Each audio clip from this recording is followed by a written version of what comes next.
The US president says Washington will uncover the truth about what happened to the journalist and US resident Jamal Khashoggi in Istanbul. Donald Trump has promised to personally call the Saudi Arabian King Salman soon, he says, about what he calls the terrible situation in Turkey. A team of investigators from Riyadh has now entered the Saudi consulate here. That's where Khashoggi was last seen 11 days ago. Turkey has allowed these Saudis to be part of a joint investigation, which is still looking into the movements and actions of 15 Saudi nationals who were in Istanbul on the same day that Khashoggi disappeared. Those 15 Saudi nationals, they left just a few hours later. The allegation is that Khashoggi was murdered by these men inside the consulate. Saudi Arabia's interior minister, he's the latest to dismiss the allegations. The kingdom has been continually calling them baseless. Well, we're going to find out what happened with respect to the terrible situation in Turkey having to do with Saudi Arabia and the reporter. And nobody knows quite yet. Nobody's been able to put it all together.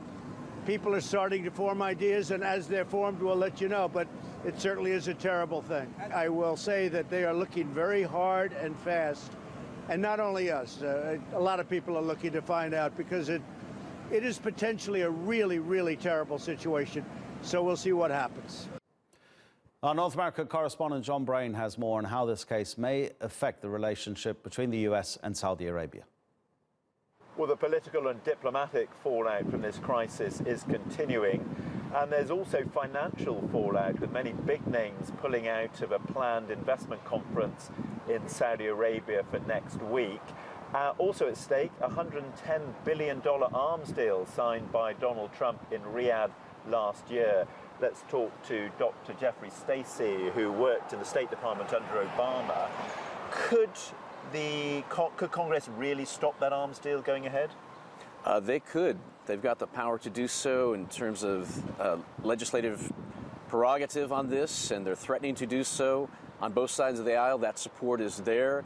And really, this is sort of the sword of Damocles hanging over the Trump administration, putting lots of pressure on them to respond to the crisis over in Saudi Arabia and Turkey. The Crown Prince had been seen as a reforming figure. Do you think the West in general, the US in particular, has put too much faith in him?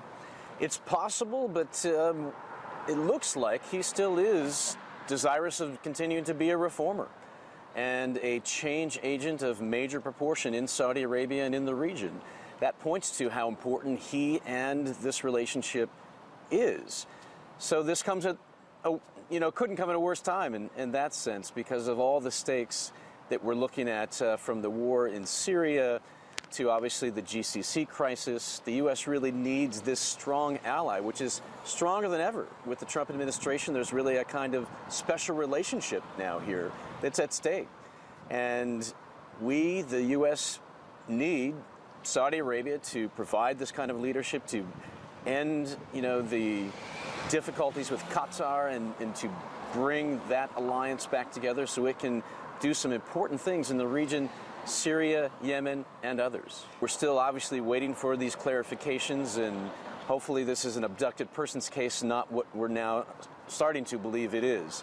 But this is important, and we will see, in essence, a loss of faith. We will see a cost to the relationship.